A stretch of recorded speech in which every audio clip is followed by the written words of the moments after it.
संबंध। पूर्व श्लोक में भगवान ने अर्जुन को लोक संग्रह की ओर देखते हुए कर्मों का करना उचित बतलाया।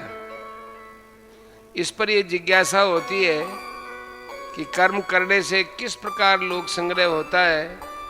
अतः यही बात समझाने के लिए कहते हैं, यद्यदाचरति श्रेष्ठस्तत्तदेवेतरो जनः स यत् प्रमाणं कुरुते लोकस्तदनुवर्तते। श्रेष्ठ पुरुष जो जो आचरण करता है, अन्य पुरुष भी वैसा वैसा ही आचरण करते हैं। वह जो कुछ प्रमाण कर देता है, समस्त मनुष्य समुदाय उसी के अनुसार बरतने लग जाता है। प्रश्न, यहाँ श्रेष्ठ पद किस मनुष्य का वाचक है? उत्तर, जो संसार में अच्छे गुण और आचरणों के कारण धर्मात्मा विख्यात हो गया है। जगत के अधिकांश लोग जिस पर श्रद्धा और विश्वास रखते हैं, ऐसे प्रसिद्ध माननीय महात्मा ज्ञानी का वाचक यहाँ श्रेष्ठ पद है। प्रश्न, श्रेष्ठ पुरुष जो जो कर्म करता है, दूसरे मनुष्य भी उन कर्मों को ही किया करते हैं। इस वाक्य का क्या भाव है? उत्तर, इस वाक्य से भगवान ने ये भाव दिखलाया है कि उपर्युक्त महात्मा यदि अपने वर्ण आश्रम के धर्म का भलीभांति अनुष्ठान करता है, तो दूसरे लोग भी उसकी देखा देखी अपने अपने वर्णाश्रम के धर्म का पालन करने में श्रद्धा पूर्वक लगे रहते हैं। इससे सृष्टि की व्यवस्था सुचारू रूप से चलती रहती है, किसी प्रकार की बाधा नहीं आती। किंतु यदि कोई धर्मात्मा ज्ञानी महात्मा पुरुष अपने वर्णाश्रम के धर्मों का त्याग कर देता है, तो लोगों पर भी यही प्रभाव पड़ता है कि वास्तव में कर्मों में कुछ नहीं रखा है। यदि कर्मों में कुछ सार होता तो अमुक महापुरुष उन सब को क्यों छोड़ते। ऐसा समझकर वह उस श्रेष्ठ पुरुष की देखा देखी अपने वर्ण आश्रम के लिए विहित नियम और धर्म का त्याग कर बैठते हैं। ऐसा होने से संसार में बड़ी गड़बड़ मच जाती है और सारी व्यवस्था टूट जाती है। अतएव महात्मा पुरुष को लोक संग्रह की ओर ध्यान रखते हुए अपने वर्ण आश्रम के अनुसार सावधानी के साथ यथा योग्य समस्त कर्मों का अनुष्ठान करते रहना चाहिए। कर्मों की अवहेलना या त्याग नहीं करना चाहिए। प्रश्न, वह जो कुछ प्रमाण कर देता है, मनुष्य समुदाय उसी के अनुसार बरतने लग जाता है। इस वाक्य का क्या भाव है? उत्तर, इससे भगवान ने यह भाव दिखलाया है कि श्रेष्ठ पुरुष स्वयं आचरण करके और लोगों को शिक्षा देकर जिस बात को प्रामाणिक कर देता है, अर्थात लोगों के अंतःकरण में विश्वास करा देता है कि अमुक कर्म अमुक मनुष्य को इस प्रकार से करना चाहिए और अमुक कर्म इस प्रकार नहीं करना चाहिए, उसी के अनुसार साधारण मनुष्य चेष्टा करने में लग जाते हैं। इसलिए माननीय श्रेष्ठ ज्ञानी महापुरुष को सृष्टि की व्यवस्था ठीक रखने के उद्देश्य से बड़ी सावधानी के साथ स्वयं कर्म करते हुए लोगों को शिक्षा देकर उनको अपने अपने कर्तव्य में नियुक्त करना चाहिए और इस बात का पूरा ध्यान रखना चाहिए कि उसके उपदेश या आचरणों से संसार की व्यवस्था सुरक्षित रखने वाले किसी भी वर्ण आश्रम के धर्म को या मानव धर्म की परंपरा को किंचिन मात्र भी धक्का न पहुँचे, अर्थात उन कर्मों में लोगों की श्रद्धा और रुचि कम न हो जाए। प्रश्न, जब श्रेष्ठ महापुरुष के आचरणों का सब लोग अनुकरण करते हैं, तब ये कहने की आवश्यकता क्यों हुई कि वह जो कुछ प्रमाण कर देता है, लोग उसी के अनुसार बरतते हैं? उत्तर, संसार में सब लोगों के कर्तव्य एक से नहीं होते। देश, समाज और अपने अपने वर्णाश्रम, समय एवं स्थिति के अनुसार सबके विभिन्न कर्तव्य होते हैं। श्रेष्ठ महापुरुष के लिए यह संभव नहीं है कि वे सबके योग्य कर्मों को अलग अलग स्वयं आचरण करके बतावे। इसलिए श्रेष्ठ महापुरुष जिन जिन वैदिक और लौकिक क्रियाओं को वचनों से प्रमाणित कर देता है, उसी के अनुसार लोग बरतने लगते हैं। इसी से वैसा कहा गया है। संबंध। इस प्रकार श्रेष्ठ पुरुषों के आचरणों को लोक संग्रह में हेतु बतलाकर अब भगवान 3 श्लोकों में अपना उदाहरण देकर वर्णाश्रम के अनुसार विहित कर्मों को करने की आवश्यकता का प्रतिपादन करते हैं। न मे पार्थास्ति कर्तव्यम त्रिषु लोकेषु किंचन नानुवाप्तमवाप्तव्यम वर्त एव च कर्मणि। हे अर्जुन, मुझे इन तीनों लोकों में न तो कुछ कर्तव्य है और न कोई प्राप्त करने योग्य वस्तु अप्राप्त है, तो भी मैं कर्म में ही बरतता हूँ। प्रश्न। अर्जुन को पार्थ शब्द से संबोधित करने का क्या भाव है? उत्तर। कुंती के 2 नाम थे, पृथा और कुंती।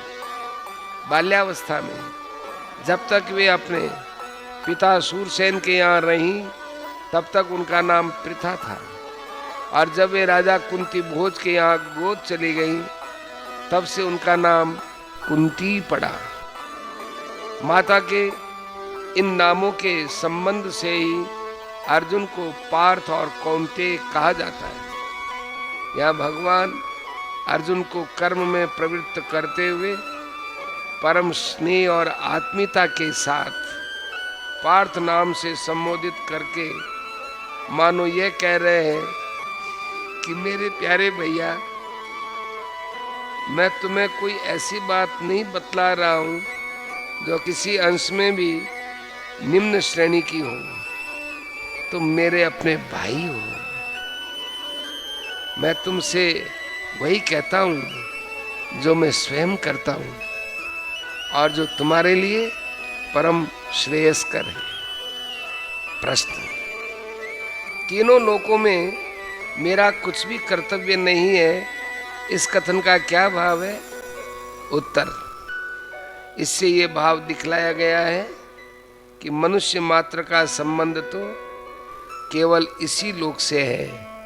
अतः धर्म, अर्थ, काम और मोक्ष, इन 4 पुरुषार्थों की सिद्धि के लिए उसके कर्तव्य का विधान इस लोक में होता है। परंतु मैं साधारण मनुष्य नहीं हूँ, स्वयं ही इसके कर्तव्य का विधान करने वाला साक्षात परमेश्वर हूँ। अतः स्वर्ग, मृत्युलोक और पाताल, इन तीनों ही लोकों में सदा स्थित हूँ। मेरे लिए किसी लोक में कोई भी कर्तव्य शेष नहीं है। प्रश्न। मुझे इन तीनों लोकों में कोई भी प्राप्त करने योग्य वस्तु अप्राप्त नहीं है, इस कथन का क्या भाव है? उत्तर। इस कथन से भगवान ने ये भाव दिखलाया है कि इस लोक की तो बात ही क्या है, तीनों लोकों में कहीं भी ऐसी कोई प्राप्त करने योग्य वस्तु नहीं है जो मुझे प्राप्त न हो, क्योंकि मैं सर्वेश्वर, पूर्ण काम और सबकी रचना करने वाला हूँ। प्रश्न। तो भी मैं कर्म में ही बरतता हूँ, इस कथन का क्या भाव है? उत्तर। इससे भगवान ने ये भाव दिखलाया है कि मुझे किसी भी वस्तु की आवश्यकता नहीं है और मेरे लिए कोई कर्तव्य शेष नहीं है, तो भी लोक संग्रह की ओर देखकर मैं सब लोगों पर दया करके कर्मों में ही लगा हुआ हूँ, कर्मों का त्याग नहीं करता। इसलिए किसी मनुष्य को ऐसा समझकर कर्मों का त्याग नहीं कर देना चाहिए कि यदि मेरी भोगों में आसक्ति नहीं है और मुझे कर्मों के फल रूप में किसी वस्तु की आवश्यकता ही नहीं है, तो मैं कर्म किस लिए करूं? या मुझे परम पद की प्राप्ति हो चुकी है, तब फिर कर्म करने की क्या जरूरत है? क्योंकि अन्य किसी कारण से कर्म करने की आवश्यकता न रहने पर भी मनुष्य को लोक संग्रह की दृष्टि से कर्म करना ही चाहिए। यदि यहम न वर्तेयम जातु कर्मण्यतंद्रित मम वर्तमानुवर्तन्ते मनुष्याः पार्थ सर्वशः। क्योंकि हे पार्थ, यदि कदाचित मैं सावधान होकर कर्मों में न बरतूं तो बड़ी हानि हो जाए, क्योंकि मनुष्य सब प्रकार से मेरे ही मार्ग का अनुसरण करते हैं। प्रश्न, ही पद का यहाँ क्या भाव है? उत्तर, पूर्व श्लोक में भगवान ने जो ये बात कही कि मेरे लिए सर्वथा कर्तव्य का अभाव होने पर भी मैं कर्म करता हूँ, इस पर ये जिज्ञासा होती है कि यदि आपके लिए कर्तव्य नहीं है तो फिर आप किस लिए कर्म करते हैं? अतः 2 श्लोकों में भगवान ने अपने कर्म का हेतु बतलाया है। इस बात का द्योतक यहाँ ही पद है। प्रश्न, यदि और जातु इन दोनों पदों के प्रयोग का क्या भाव है? उत्तर, इनका प्रयोग करके भगवान ने ये भाव दिखाया है कि मेरा अवतार धर्म की स्थापना के लिए होता है। इस कारण मैं कभी किसी भी काल में सावधानी के साथ सांगोपांग समस्त कर्मों का अनुष्ठान न करूं, यानी उनकी अवहेलना कर दूं, यह संभव नहीं।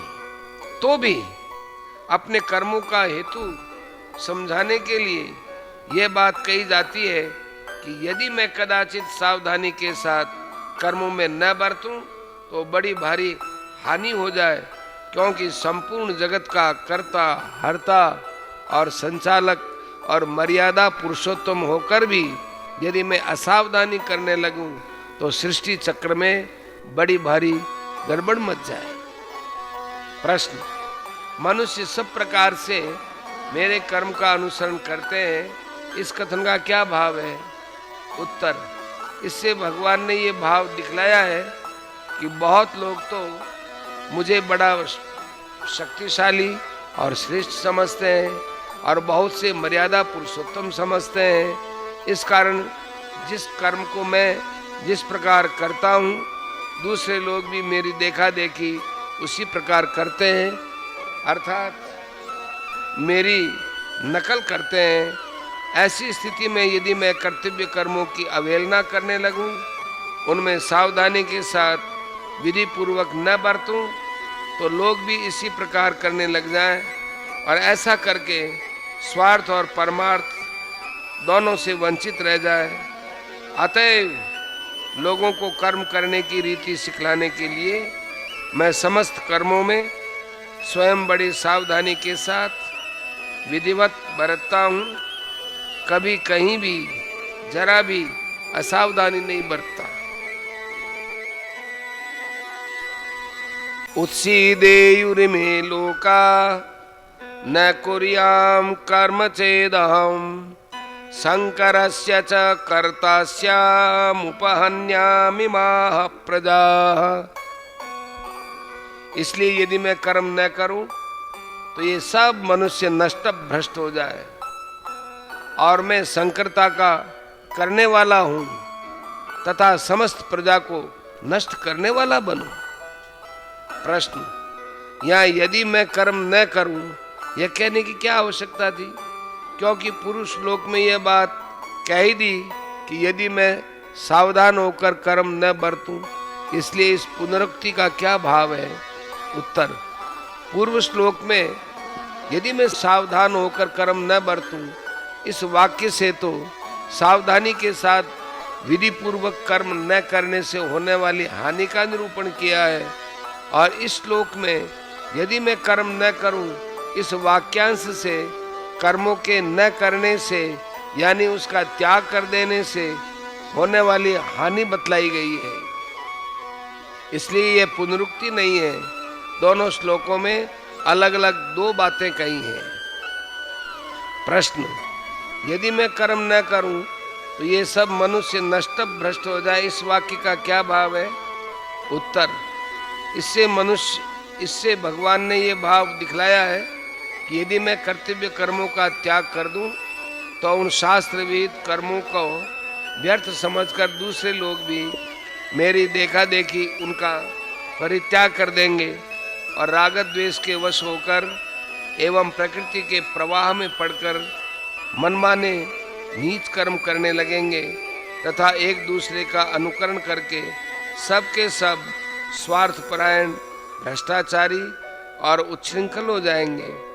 ऐसा होने से वे सांसारिक लोगों में आसक्त होकर अपने अपने स्वार्थ की सिद्धि के लिए एक दूसरे की हानि की परवाह न करके अन्यायपूर्वक शास्त्र विरुद्ध लोकनाशक पाप कर्म करने लगेंगे। इसके फलस्वरूप उनका मनुष्य जन्म भ्रष्ट हो जाएगा और मरने के बाद उनको नीच योनि में या नरकों में गिरना पड़ेगा। प्रश्न, मैं संकरता का करने वाला हूं, इस कथन का क्या भाव है? उत्तर, यहाँ संकरस्य पद से सभी प्रकार की संकरता विवक्षित है। वर्ण, आश्रम, जाति, समाज, स्वभाव, देश, काल, राष्ट्र और परिस्थिति की अपेक्षा से सब मनुष्यों के अपने अपने पृथक पृथक पालनीय धर्म होते हैं। शास्त्र विधि का त्याग करके नियम पूर्वक अपने अपने धर्म का पालन न करने से सारी व्यवस्था बिगड़ जाती है और सबके धर्मों में संकरता आ जाती है, अर्थात उनका मिश्रण हो जाता है। इस कारण सब अपने अपने कर्तव्य से भ्रष्ट होकर बुरी स्थिति में पहुंच जाते हैं, जिससे उनके धर्म, कर्म और जाति का नाश होकर प्राय मनुष्यत्व ही नष्ट हो जाता है। अतः यहाँ भगवान ये भाव दिखलाते हैं कि यदि मैं शास्त्र विहित कर्तव्य कर्मों का त्याग कर दूं तो फलतः अपने आदर्श के द्वारा उन लोगों के शास्त्रीय कर्म का त्याग करवाकर इनमें धर्मनाशक संकरता उत्पन्न करने में मुझको कारण बनना पड़ेगा। प्रश्न, इस समस्त प्रजा को नष्ट करने वाला बनो, इस कथन का क्या भाव? उत्तर, जिस समय कर्तव्य भ्रष्ट हो जाने से लोगों में सब प्रकार की संकरता फैल जाती है, उस समय मनुष्य भोग परायण और स्वार्थांध होकर भिन्न भिन्न साधनों से एक दूसरे का नाश करने लग जाते हैं। अपने अत्यंत क्षुद्र और क्षणिक सुख भोग के लिए दूसरों का नाश कर डालने में जरा भी नहीं हिचकते।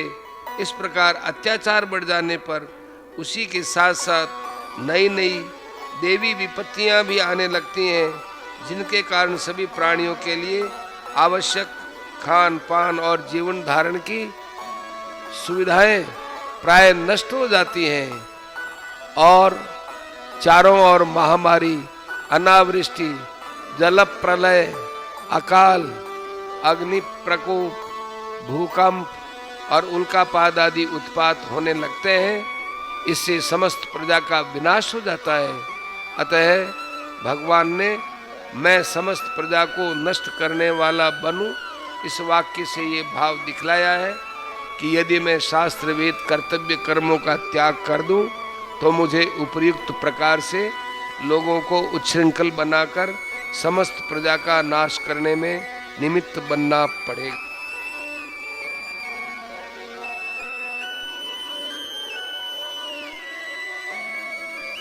संबंध, इस प्रकार 3 श्लोकों में कर्मों को सावधानी के साथ न करने और उनका त्याग करने के कारण होने वाले परिणाम का अपने उदाहरण से वर्णन करके लोक संग्रह की दृष्टि से सबके लिए विहित कर्मों की अवश्य कर्तव्यता का प्रतिपादन करने के अनंतर अब भगवान उपर्युक्त लोक संग्रह की दृष्टि से ज्ञानी को कर्म करने के लिए प्रेरणा करते हैं।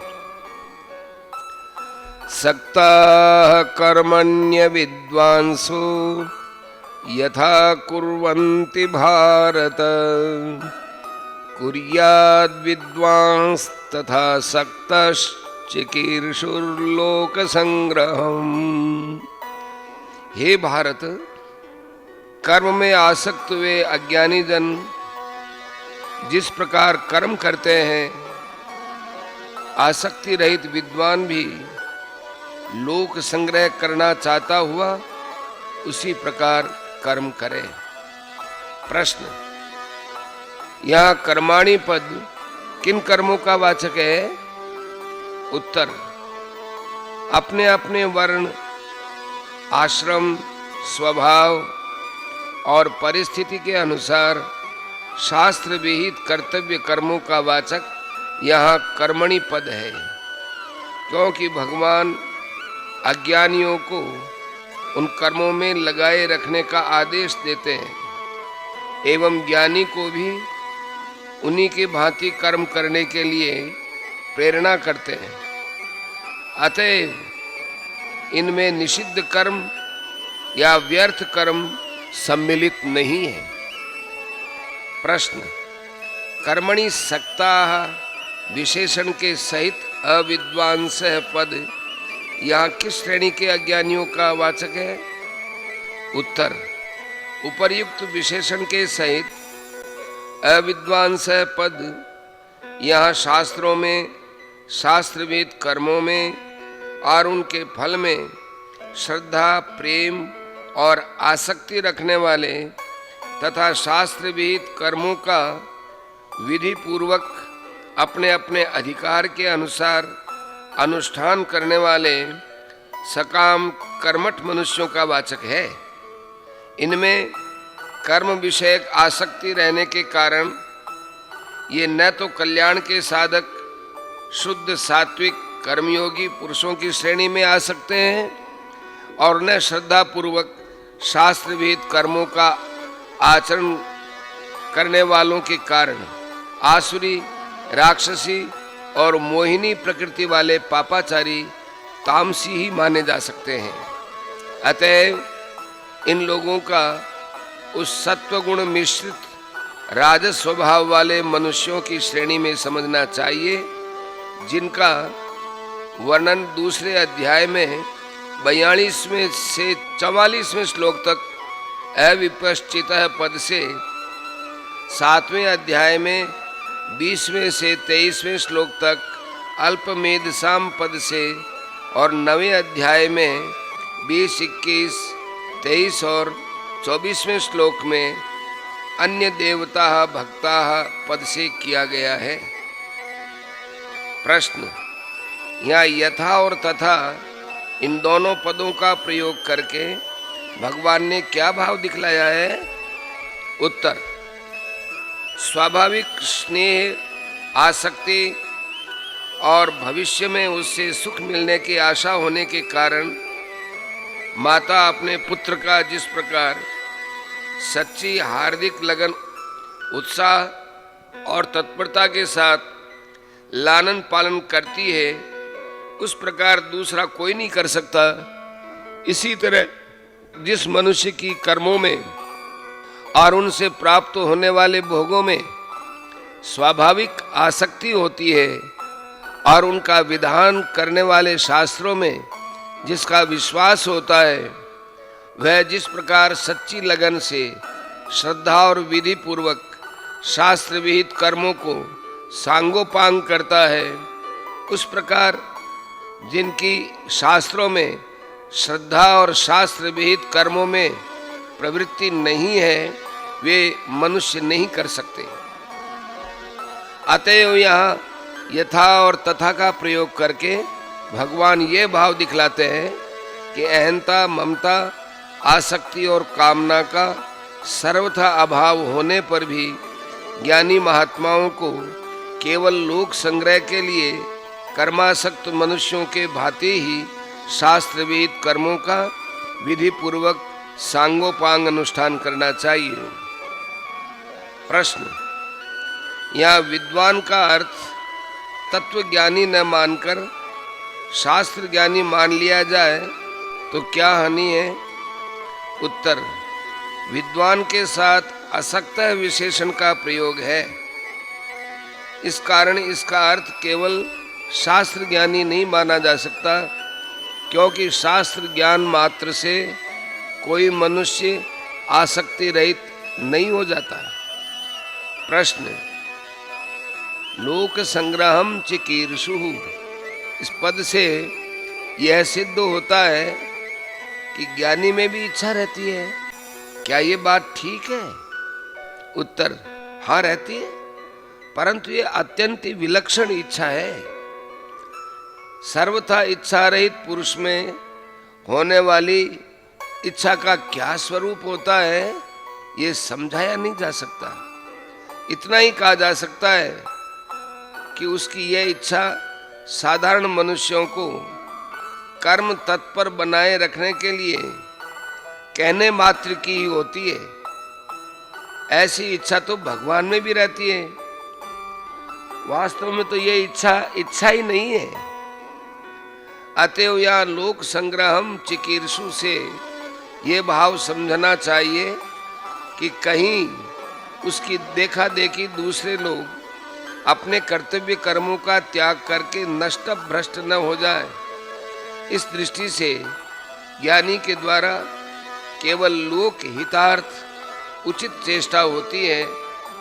सिद्धांततः इसके अतिरिक्त उसके कर्मों का कोई दूसरा उद्देश्य नहीं रहता।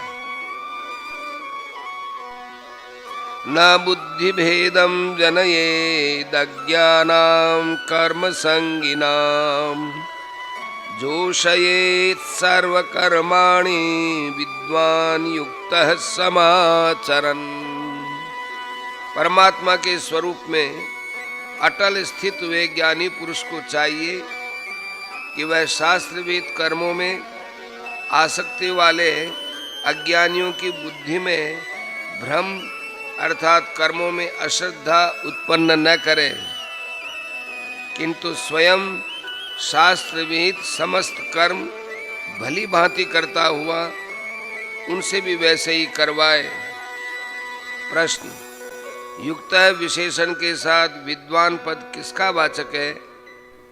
उत्तर, पूर्व श्लोक में वर्णित परमात्मा के स्वरूप में अटल स्थित आसक्ति रहित तत्वज्ञानी का वाचक यहाँ युक्त विशेषण के सहित विद्वान पद है। प्रश्न, शास्त्रविहित कर्मों में आसक्ति वाले अज्ञानियों की बुद्धि में भ्रम उत्पन्न न करने के लिए कहने का क्या अभिप्राय है? क्या ऐसे मनुष्य को तत्वज्ञान का या कर्मयोग का उपदेश नहीं देना चाहिए? उत्तर, किसी की बुद्धि में संशय या दुविधा उत्पन्न कर देना ही बुद्धि में भ्रम उत्पन्न करना कहलाता है।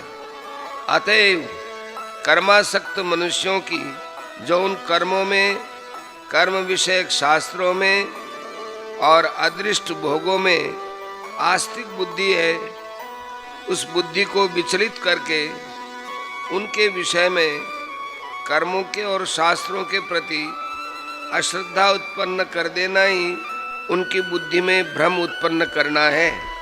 अतः यहाँ भगवान ज्ञानी को कर्मासक्त अज्ञानियों की बुद्धि में भ्रम उत्पन्न न करने के लिए कहकर ये भाव दिखलाते हैं कि उन मनुष्यों को निष्काम कर्म का और तत्व ज्ञान का उपदेश देते समय ज्ञानी को इस बात का पूरा ख्याल रखना चाहिए कि उनके किसी आचार व्यवहार और उपदेश से उनके अंतःकरण में कर्तव्य कर्मों के या शास्त्रादि के प्रति किसी प्रकार की अश्रद्धा या संशय उत्पन्न न हो जाए, क्योंकि ऐसा हो जाने से वे जो कुछ शास्त्र विहित कर्मों का श्रद्धा पूर्वक सकाम भाव से अनुष्ठान कर रहे हैं,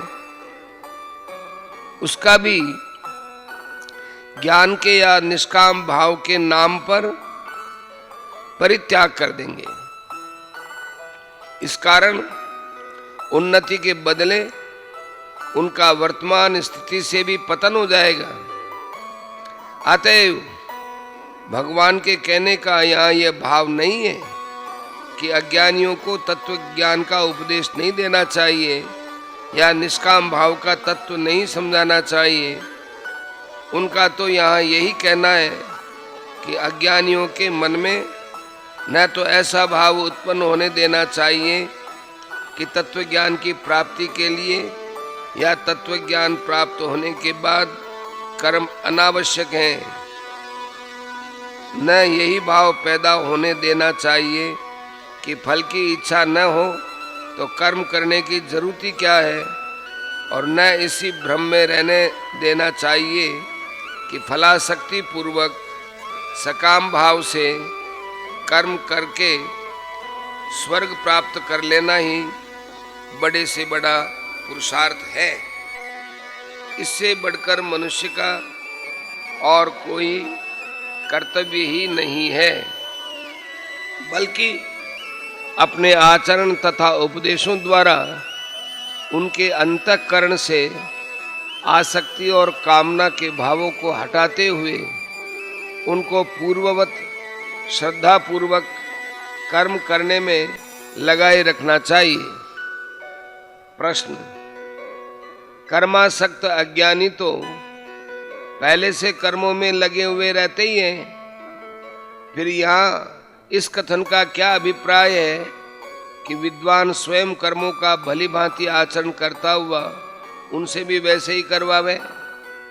उत्तर: अज्ञानी लोग श्रद्धा पूर्वक कर्मों में लगे रहते हैं, ये ठीक है, परंतु जब उनको तत्व ज्ञान की या फलासक्ति के त्याग की बात कही जाती है, तब उन बातों का भाव ठीक ठीक न समझने के कारण वे भ्रम से समझ लेते हैं कि तत्व ज्ञान की प्राप्ति के लिए या फलासक्ति न रहने पर कर्म करने की कोई आवश्यकता नहीं है, कर्मों का दर्जा तो नीचा है। इस कारण कर्मों के त्याग में उनकी रुचि बढ़ने लगती है और अंत में वे मोहवश विहित कर्मों का त्याग करके आलस्य और प्रमाद के वश हो जाते हैं। इसलिए भगवान उपर्युक्त वाक्य से ज्ञानी के लिए ये बात कहते हैं कि उनको स्वयं अनासक्त भाव से कर्मों का सांगोपांग आचरण करके सबके सामने ऐसा आदर्श रख देना चाहिए जिससे किसी की विहित कर्मों में कभी अश्रद्धा और अरुचि न हो सके और वे निष्काम भाव से या कर्तापन के अभिमान से रहित होकर कर्मों का विधि पूर्वक आचरण करते हुए ही अपने मनुष्य जन्म को सफल बना सकें। संबंध: इस प्रकार दो श्लोकों में ज्ञानी के लिए लोक संग्रह को लक्ष्य में रखते हुए शास्त्र विहित कर्म करने की प्रेरणा करके अब दो श्लोकों में कर्मासक्त जन समुदाय की अपेक्षा सांख्य योगी की विलक्षणता का प्रतिपादन करते हैं।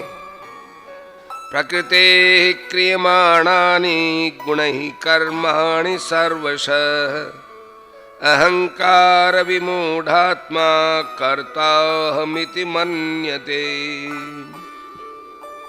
वास्तव में संपूर्ण कर्म सब प्रकार से प्रकृति के गुणों द्वारा किए जाते हैं, तो भी जिसका अंतःकरण अहंकार से मोहित हो रहा है, ऐसा अज्ञानी मैं करता हूं ऐसा मानता है। प्रश्न: संपूर्ण कर्म सब प्रकार से प्रकृति के गुणों द्वारा किए जाते हैं, इस कथन का क्या अभिप्राय है? उत्तर: प्रकृति से उत्पन्न सत्व, रज और तम ये तीनों गुण ही बुद्धि, अहंकार, मन आकाशादि 5 सूक्ष्म महाभूत, श्रोत्रादि 10 इंद्रियां और शब्दादि 5 विषय इन 23 तत्वों के रूप में परिणत होते हैं। ये सब के सब प्रकृति के गुण हैं तथा इनमें से अंतःकरण और इंद्रियों का विषयों को ग्रहण करना अर्थात बुद्धि का किसी विषय में निश्चय करना, मन का किसी विषय को मनन करना, कान का शब्द सुनना, त्वचा का किसी वस्तु को स्पर्श करना, आँखों का किसी रूप को देखना, जिह्वा का किसी रस को आस्वादन करना, घ्राण का किसी गंध को सूंघना, वाणी का शब्द उच्चारण करना, हाथ का किसी वस्तु को ग्रहण करना, पैरों का गमन करना, गुदा और उपस्थ का मलमूत्र त्याग करना कर्म है। इसलिए उपर्युक्त वाक्य से भगवान ने ये भाव दिखलाया है कि संसार में जिस प्रकार से और जो कुछ भी क्रिया होती है वह सब प्रकार से उपर्युक्त गुणों के द्वारा ही की जाती है। निर्गुण निराकार आत्मा का उनसे वस्तुतः कुछ भी संबंध नहीं है। प्रश्न, अहंकार विमूढ़ आत्मा कैसे मनुष्य का वाचक है?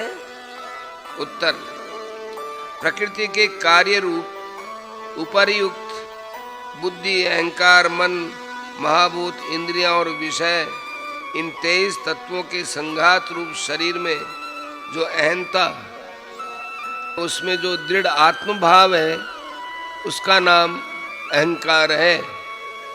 इस अनादि सिद्ध अहंकार के संबंध से जिसका अंतःकरण अत्यंत मोहित हो रहा है, जिसकी विवेक शक्ति लुप्त हो रही है, एवं इसी कारण जो आत्म अनात्म वस्तु का यथार्थ विवेचन करके अपने को शरीर से भिन्न शुद्ध आत्मा या परमात्मा का सनातन अंश नहीं समझता, ऐसे अज्ञानी मनुष्य का वाचक यहाँ अहंकार विमूढ़ात्मा पद है।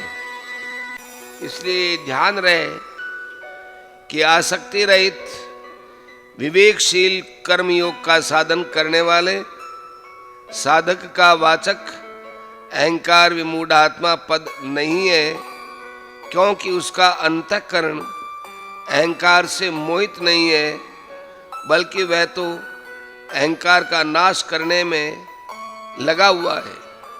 प्रश्न, उपर्युक्त अज्ञानी मनुष्य मैं करता हूं ऐसा मान लेता है, इस कथन का क्या भाव है? उत्तर, इस कथन से ये भाव दिखलाया गया है कि वास्तव में आत्मा का कर्मों से संबंध न होने पर भी अज्ञानी मनुष्य 23 तत्वों के इस संघात में आत्माभिमान करके उसके द्वारा किए जाने वाले कर्मों से अपना संबंध स्थापन करके अपने को उन कर्मों का कर्ता मान लेता है। अर्थात मैं निश्चय करता हूँ, मैं संकल्प करता हूँ, मैं सुनता हूँ, देखता हूँ, खाता हूँ, पीता हूँ, सोता हूँ, चलता हूँ इत्यादि प्रकार से हर एक क्रिया को अपने द्वारा की हुई समझता है। इसी कारण उसका कर्मों से बंधन होता है और उसको उन कर्मों का फल भोगने के लिए बार बार जन्म मृत्यु रूप संसार चक्र में घूमना पड़ता है।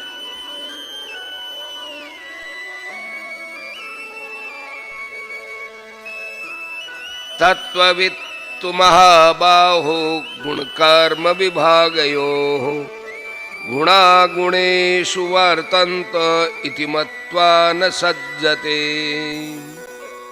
परंतु हे महाबाहो, गुण विभाग और कर्म विभाग के तत्व को जानने वाला ज्ञान योगी संपूर्ण गुण ही गुणों में वर्त रहे हैं ऐसा समझकर उनमें आसक्त नहीं होता।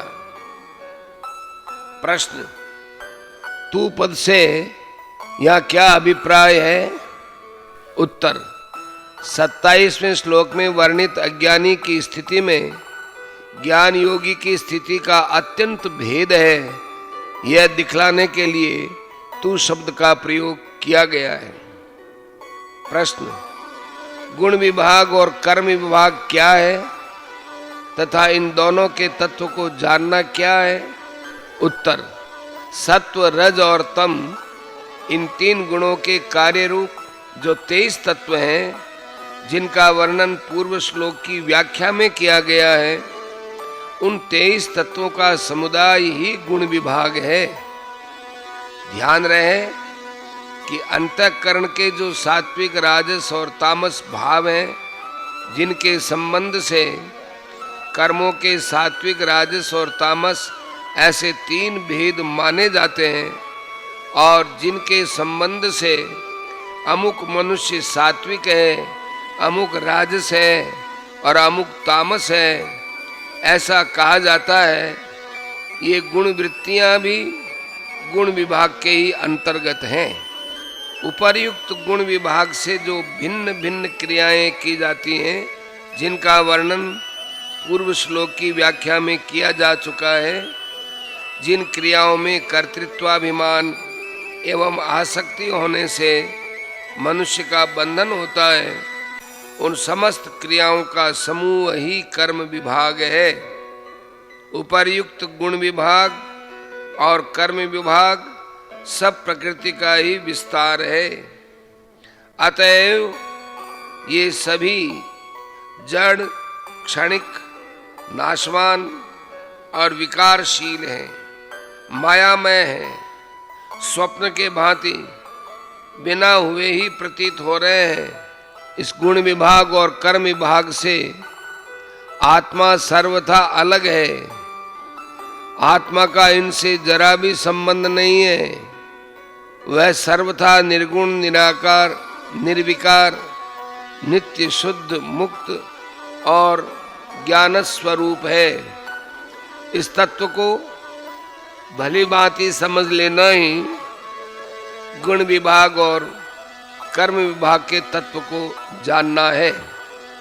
प्रश्न, गुण विभाग और कर्म विभाग के तत्व को जानने वाला ज्ञान योगी संपूर्ण गुण ही गुण में बरत रहे हैं, ऐसा समझकर उनमें आसक्त नहीं होता। इस वाक्य का क्या भाव है? उत्तर, इस वाक्य से ये भाव दिखलाया गया है कि उपर्युक्त प्रकार से गुण विभाग और कर्म विभाग के तत्व को जानने वाला सांख्य योगी मन, बुद्धि, इंद्रिय और शरीर द्वारा होने वाली हर एक क्रिया में यही समझता है कि गुणों के कार्य रूप मन, बुद्धि और इंद्रिय आदि करण ही गुणों के कार्य रूप अपने अपने विषयों में बरत रहे हैं। मेरा इनसे कुछ भी संबंध नहीं है। इस कारण वह किसी भी कर्म में या कर्म फल रूप भोगों में आसक्त नहीं होता, अर्थात किसी भी कर्म से या उसके फल से अपना किसी प्रकार का भी संबंध स्थापित नहीं करता। उनको अनित्य, जड़, विकारी और नाशवान तथा अपने को सदा सर्वदा नित्य, शुद्ध, बुद्ध, निर्विकार, अकर्ता और सर्वथा असंग समझता है। 5वें अध्याय के 8वें और 9वें श्लोकों में और 14वें अध्याय के 19वें श्लोक में भी यही बात कही गई है। संबंध, इस प्रकार कर्मासक्त मनुष्यों की और सांख्य योगी की स्थिति का भेद बतलाकर अब आत्म तत्व को पूर्णतया समझाने वाले महापुरुष के लिए प्रेरणा की जाती है कि वह कर्मासक्त अज्ञानी मनुष्यों को विचलित न करें। प्रकृतेर्गुण सम्मूढ़ाः सज्जन्ते गुणकर्मसु तान् कृत्स्नविदो मंदान् कृत्स्नविन्न विचालयेत्। प्रकृति के गुणों से अत्यंत मोहित हुए मनुष्य गुणों में और कर्मों में आसक्त रहते हैं। उन पूर्णतया न समझने वाले मंद बुद्धि अज्ञानियों को पूर्णतया जानने वाला ज्ञानी विचलित न करे। प्रश्न, प्रकृते गुण सम्मूढ़ाः, यह विशेषण किस श्रेणी के मनुष्यों का लक्ष्य कराता है तथा वे गुणों और कर्मों में आसक्त रहते हैं, इस कथन का क्या भाव है? उत्तर,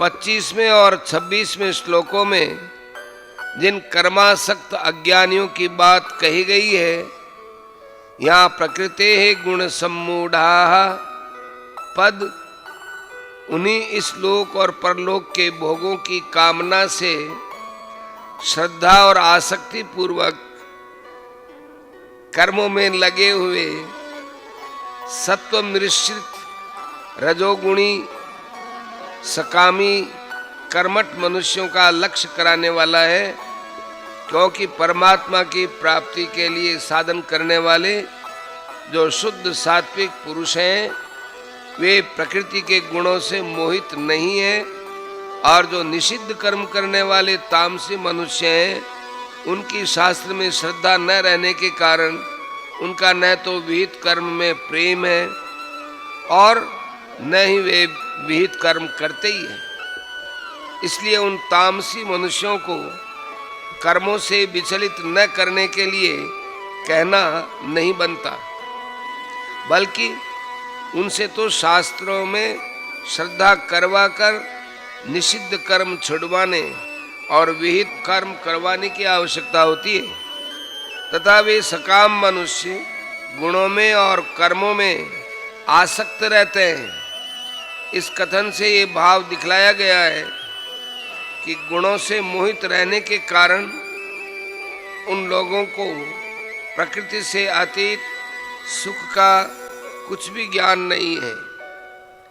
वे सांसारिक भोगों को ही सबसे बढ़कर सुखदायक समझते हैं, इसलिए वे गुणों के कार्य रूप भोगों में और उन भोगों की प्राप्ति के उपायभूत कर्मों में ही लगे रहते हैं। वे उन गुणों के बंधन से छूटने की इच्छा या चेष्टा करते ही नहीं।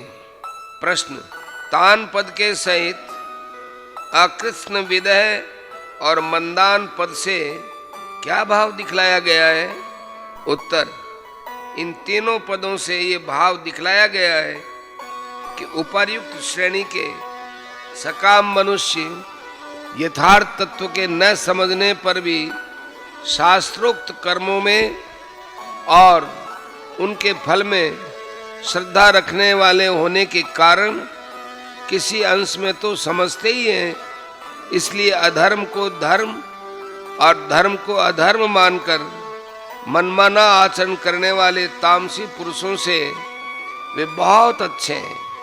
वे सर्वथा बुद्धिहीन नहीं है, अल्प बुद्धि वाले हैं, इसलिए उनके कर्मों का फल परमात्मा की प्राप्ति न होकर नाशवान भोगों की प्राप्ति ही होता है। प्रश्न, कृष्णविद पद किसका वाचक है और वह उन अज्ञानियों को विचलित न करे, इस कथन का क्या भाव है? उत्तर, पूर्वोक्त प्रकार से गुण विभाग और कर्म विभाग के तत्व को पूर्णतया समझकर परमात्मा के स्वरूप को पूर्णतया यथार्थ जान लेने वाले ज्ञानी महापुरुष का वाचक यहाँ कृष्णविद पद है, और वह उन अज्ञानियों को विचलित न करें। इस कथन से भगवान ने ये भाव दिखलाया है कि कर्मों में लगे हुए अधिकारी सकाम मनुष्यों को कर्म अत्यंत परिश्रम साध्य हैं, कर्मों में रखा ही क्या है, ये जगत मिथ्या है, कर्म मात्र ही बंधन के हेतु हैं, ऐसा उपदेश देकर शास्त्र विहित कर्मों से हटाना या उनमें उनकी अश्रद्धा पैदा करना या उनकी रुचि को कम कर देना उचित नहीं है, क्योंकि ऐसा करने से उनके पतन की संभावना है। इसलिए शास्त्र विहित कर्मों में, उनका विधान करने वाले शास्त्रों में और उनके फल में उन लोगों के विश्वास को स्थिर रखते हुए ही उन्हें यथार्थ तत्व समझाना चाहिए। साथ ही उन्हें ममता, आसक्ति और फलेच्छा का त्याग करके श्रद्धा, धैर्य और उत्साह पूर्वक सात्विक कर्म या सात्विक त्याग करने की रीति बतलानी चाहिए, जिससे वे अनायास ही उस तत्व को भली भांति समझ सके।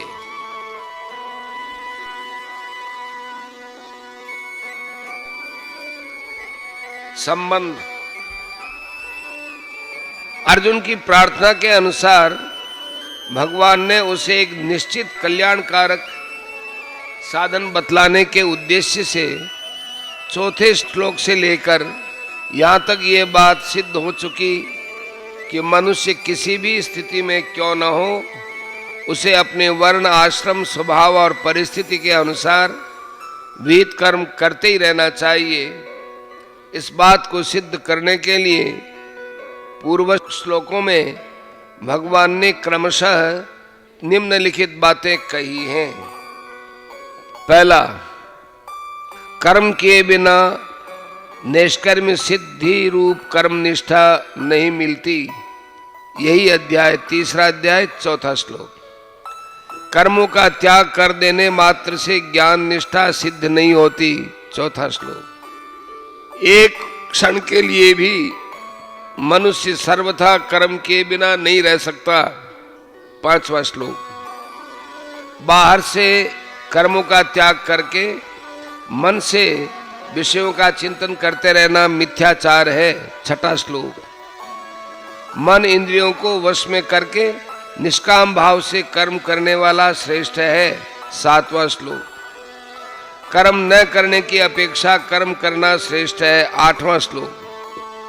बिना कर्म के शरीर निर्वाह भी नहीं हो सकता। आठवां श्लोक। यज्ञ के लिए किए जाने वाले कर्म बंधन करने वाले नहीं, बल्कि मुक्ति के कारण है। नवां श्लोक। कर्म करने के लिए प्रजापति की आज्ञा है और निस्वार्थ भाव से उसका पालन करने से श्रेय की प्राप्ति होती है। 10वां और 11वां श्लोक। कर्तव्य का पालन किए बिना भोगों का उपभोग करने वाला चोर है। 12वां श्लोक। कर्तव्य पालन करके यज्ञ शेष से शरीर निर्वाह के लिए भोजनादि करने वाला सब पापों से छूट जाता है। 13वां श्लोक। जो यज्ञादि न करके केवल शरीर पालन के लिए भोजन पकाता है वह पापी है। 13वां श्लोक। कर्तव्य कर्म के त्याग द्वारा सृष्टि कर्म में बाधा पहुंचाने वाले मनुष्य का जीवन व्यर्थ ही है और पापमय है। 16वां श्लोक। अनासक्त भाव से कर्म करने से परमात्मा की प्राप्ति होती है। 19वां श्लोक। पूर्व काल में जनकादि ने भी कर्मों द्वारा ही सिद्धि प्राप्त की है। 20वां श्लोक। दूसरे मनुष्य श्रेष्ठ महापुरुष का अनुकरण करते हैं, इसलिए श्रेष्ठ महापुरुष को कर्म करना चाहिए। 21वां श्लोक। भगवान को कुछ भी कर्तव्य नहीं है तो भी वे लोक संग्रह के लिए कर्म करते हैं। 22वां श्लोक। ज्ञानी के लिए कोई कर्तव्य नहीं है तो भी उसे लोक संग्रह के लिए कर्म करना चाहिए। 25वां श्लोक। ज्ञानी को स्वयं विहित कर्मों का त्याग करके या कर्म त्याग का उपदेश देकर किसी प्रकार भी लोगों को कर्तव्य कर्म से विचलित न करना चाहिए, वरम स्वयं कर्म करना और दूसरों से कर्म करवाना चाहिए। 26वां श्लोक। ज्ञानी महापुरुष को उचित है कि विहित कर्मों का स्वरूपतः त्याग करने का उपदेश देकर कर्मासक्त मनुष्यों को विचलित न करे। 29वां श्लोक। इस प्रकार कर्मों की अवश्य कर्तव्यता का प्रतिपादन करके अब भगवान अर्जुन को दूसरे श्लोक में कही हुई प्रार्थना के अनुसार उसे परम कल्याण की प्राप्ति का एकांतिक और सर्वश्रेष्ठ निश्चित साधन बतलाते हुए युद्ध के लिए आज्ञा देते हैं।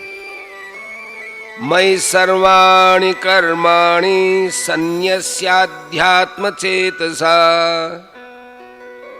निराशीर्निर्ममो भूत्वा युध्यस्व विगतज्वरः। मुझ अंतर्यामी परमात्मा में लगे हुए चित्त द्वारा संपूर्ण कर्मों को मुझ में ही अर्पण करके आशा रहित, ममता रहित और संताप रहित होकर युद्ध कर। प्रश्न, अध्यात्म चेतसा पद से चेतस शब्द किस चित्त का वाचक है और उसके द्वारा समस्त कर्मों को भगवान में अर्पण करना क्या है? उत्तर, अंतर्यामी परमेश्वर के गुण, प्रभाव और स्वरूप को समझकर उन पर विश्वास करने वाले और निरंतर सर्वत्र उनका चिंतन करने वाले चित्त का वाचक यह चेतस पद है। इस प्रकार के चित्त से जो भगवान को सर्वशक्तिमान, सर्वाधार, सर्वव्यापी, सर्वज्ञ, सर्वेश्वर तथा परम प्राप्य, परम गति, परम हितैषी, परम प्रिय, परम सुहृद और परम दयालु समझकर अपने अंतःकरण और इंद्रियों सहित शरीर को, उनके द्वारा किए जाने वाले कर्मों को और जगत के समस्त पदार्थों को भगवान के जानकर उन सब में ममता और आसक्ति का सर्वथा त्याग कर देना तथा मुझ में कुछ भी करने की शक्ति नहीं है।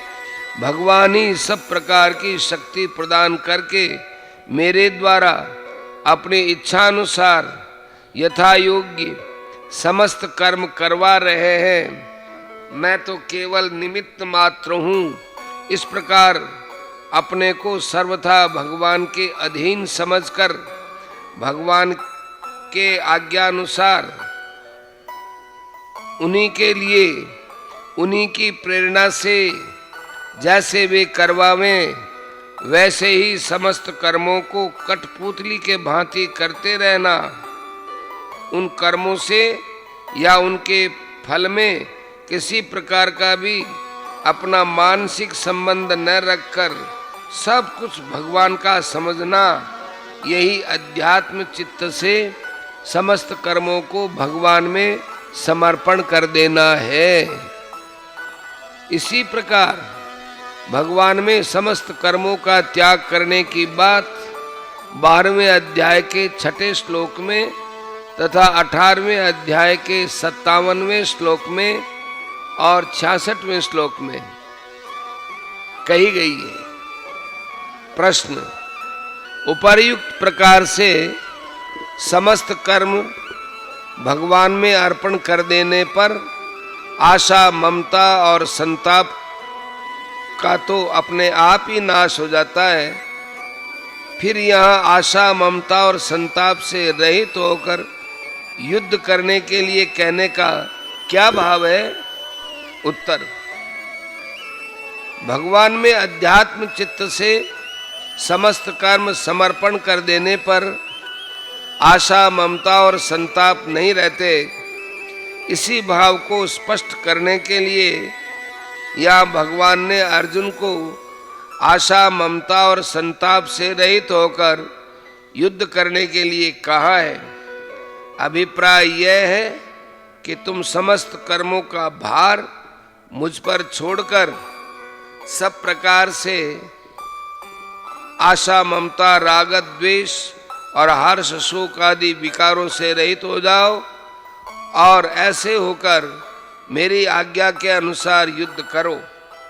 इसलिए ये समझना चाहिए कि कर्म करते समय या उनका फल भोगते समय जब तक साधक की इन कर्मों में या भोगों में ममता, आसक्ति या कामना है अथवा उसके अंतःकरण में राग द्वेष, हर्ष, शोक आदि विकार होते हैं, तब तक उसके समस्त कर्म भगवान के समर्पित नहीं हुए हैं।